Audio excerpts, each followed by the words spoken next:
Kuony Deng is going to be severely missed in Berkeley at Cal as a linebacker, but now his attention is honed in on the NFL draft. And as he gets ready for the draft and getting ready for the pros, he joins us today to look at his career. He is in the spotlight on the On to Something podcast. I'm Bryan Fenley with Fox Sports Radio. And we're going to look at what makes Kuony inspirational, the obstacles he's overcome, the domination that he's been able to have on the football field. Kuony, thanks so much for doing this. I really appreciate it. Love your style of play. I'm a big fan of yours. And of course, you can follow Kuony on Twitter at KD_23. I'm on Twitter at Bryan Fenley. Kuony, one of the things that caught my eye about you is you've talked about so many times how people made sacrifices for you to a point where you are alive because of those sacrifices. What do you mean by that? I just speak about my family's experiences coming as refugees from a civil war in Sudan. And so for me, I think, whatever it is that, I strive to do anything in this life, it's important that I understand that, I come from a land that, is not at peace. And, there's a lot of people who aren't here anymore. And so, I think about my family, my parents going from refugee camp to refugee camp and, different people doing things, that allowed me to be here this day. So that's kind of what I mean by those things. To this day, and you alluded to it, Kuony, how do you look at the strength of your family and use that as a source of inspiration to what you're doing right now on the football field in a way to feel your work ethic on the field, but also all the different ways that you're uplifting others around you off the field too? I think I just take a tremendous amount of pride in who I am and where I come from. And, it starts with my family. It starts with my mother, who really instilled those types of things into me, really instilled that purpose into me. And, just understanding there's a deep history of, where I come from and, my family and, my lineage and, something that gives me great pride and just kind of like gives me that pride to try to be great at whatever I'm doing. So. How does football, what does that do in serving for you and your overall purpose in your message and what you want to do in life and using that as a vehicle to tell your story and to inspire others? It's a blessing. God blessed me with the ability to play this game and a passion for it. And, to be able to, to play a child's game. And I can now say like, this is what I do for a living. It's pretty cool. And I think just, through my time in college and stuff like that, just understanding the level of influence that you get to have on people around you and people who are paying attention, it's really, really cool. And it's really, really empowering. So, you try to make the most of it. How did you use your junior college experience as a source of it being empowering to you? Because as you've mentioned before, junior college is such a testing time. You either rise to the top or you wither away based upon the adversity. But what internally had it where your compass told you, hey, man, this is going to be a jump off for me when you spent that 1 year at JUCO? I think it was just kind of a culmination of, confidence that I've been building in myself and through work and to be able to make the decision. And I think we all kind of have like an understanding of our potential deep down. But, sometimes it's scary to take a leap of faith or like a calculated risk. And so it was just an opportunity. And for me in my life, being pretty young, I guess like I was like 19 when I made the decision to go JUCO. It was really, really cool kind of defining time in my life where I was able to, take a leap of faith, with belief in myself, bet on myself and, to understanding that, the decisions that we make, it's not always about the decision you make, but it's about making it the right decision. Through your work and through walking the path. And, that was kind of one of those experiences for me. I put in the work and kind of came out, in a really good position. So it's just one of those things that, as a man, you kind of build confidence. And it's one of those things to where it kind of gives you that security in yourself to really trust your own gut. What is your potential right now? For me, it's so many things in front of me in this life.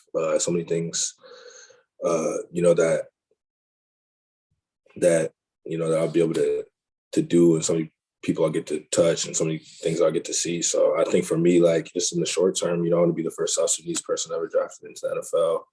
I want to have a great career and, be able to build out and do different things in the community and just kind of show up, for kids who grew up like me, kids who are like me, and kind of, just kind of be like that, one of those solid individuals that people can look at and be like, all right, well, I can do whatever it is I set my mind to.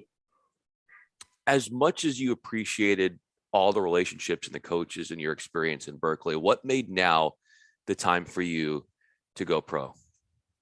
It was just definitely the time. I feel like timing is always kind of an important thing, and you never want to stick around in one phase for too long. You want to be able to kind of put your head up against the grindstone and take that next step to the next thing. So I think for me, like obviously I had an injury that kind of sucked. It was kind of it was unfortunate, but I still understood, like as a man, kind of just like in my life journey, like this was the time for me to go out and do it. And I believe in my abilities, and I got all the capabilities to be able to accomplish what it is I'm doing. So, an injury or anything like that, or just, outside perception it's not real. You know what I mean? So Kuony Deng is with us. Yeah, your tape speaks for itself. How are you feeling now as you're working yourself back to getting back to that form that we know you're fully capable of in what you do? Yeah, I'm healthy. Kind of haven't competed since September, so just really, really excited to be in competitive atmospheres again, and just kind of do what I love to do. So fully healthy, getting my full range of motion back, and just getting back to it. One of the interesting things about you, Coin, is that while you were playing football at Cal, you were also working in security, and you were doing that in order to supplement your income. How did you make that happen, and what made you want to go that route, just to try to have a little bit of cash flow? That's kind of crazy. You do your research. I did. I wanted to make sure I didn't waste your time. I don't know where you find these things, where you hear these things. But I mean, it's just, you just do it. Try to get a little bit of extra cash in your pocket, like however you can. So that was just kind of a cool way to make a little bit extra money in summertime or whenever I had some free time. Did you feel that any way your football instincts played into anything you did as a security guard? I'm not gonna play it up too much, man. I'm not gonna. It was cool. It was a way to make a little bit of extra money. So, what about you and how much activism is important for you? And I know you talked a little bit about that earlier, but using your platform in every way possible to do good from a social justice and activism perspective, what are your visions of what you want to do in that area as you continue to get older? That's a really good question. I think for me, like, as I've like kind of grown into myself and just grown more secure, I found that, I'm just wherever I go in life and wherever I do, I'm just continue to be myself. And so, I'm a Black man and, pro-Black, and, that's kind of the identity that I champion first, obviously, before anything else. So, I'm gonna just continue to, I'm gonna try to do a lot more than I've done, and just show up, like I said, for kids like me, people who come from communities like mine, and the diaspora as a whole. And so, hopefully, have a foundation here soon, do work back home in South Sudan, and just here in the States, and just figure it all out like as I go along. You know what I mean? So we'll see.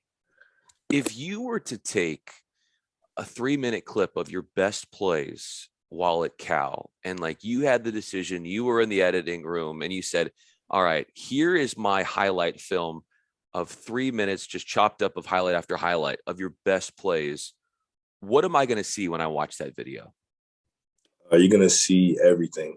I feel like I'm a unique guy, and there's nobody really like me in this draft because I can play all 4 linebacker positions in a 3-4.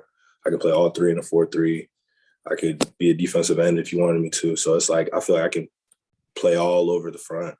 And so you're going to see me, rushing off the edge or doing stunt games, walked up on the edge. You're going to see me, playing inside linebacker, running through on inside zone, making tackles for loss.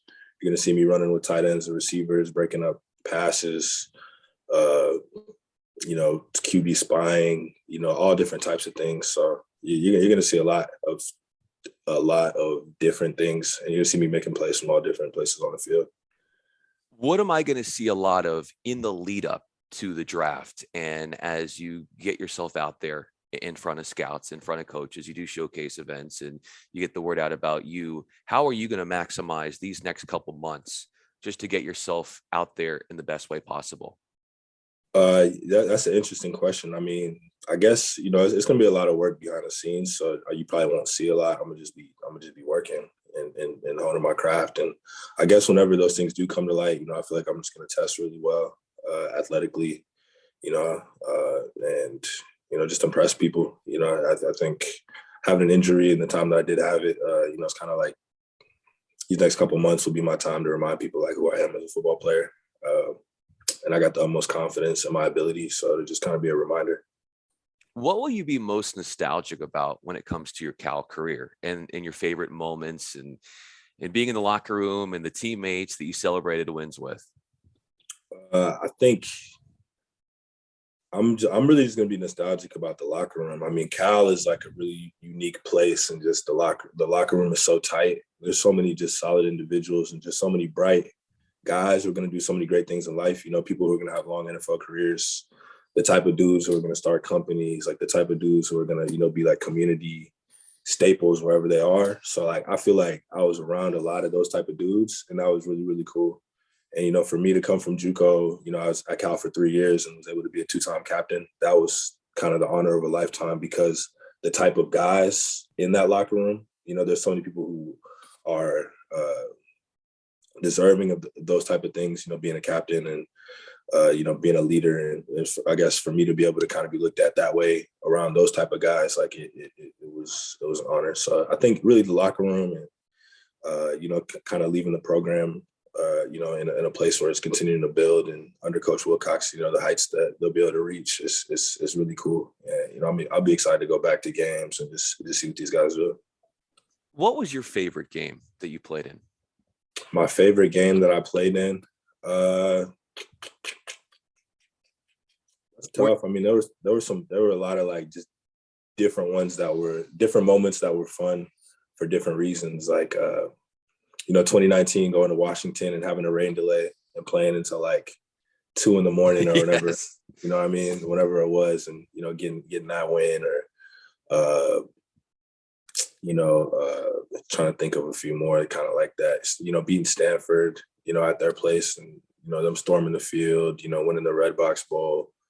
The non-conference games are always fun, like going to Ole Miss, beating Ole Miss out there, or I don't know. There's a lot of great moments, beating Oregon last year, kind of at the end of the game, and, just a bunch of those type of games. There's a lot of great moments, so can't really pinpoint one. Beating Stanford and winning the Axe is probably always great, though. The teammates that you have at Cal who are also going to go to the next level, how do you support each other, and what are you doing to sort of cheer each other on? We just continue to support each other in the ways that we have in the past. Like a lot of stuff goes unsaid because it's just understood. With the people that been in the trenches with and you've been working with, you understand that their state of mind. You understand their approach.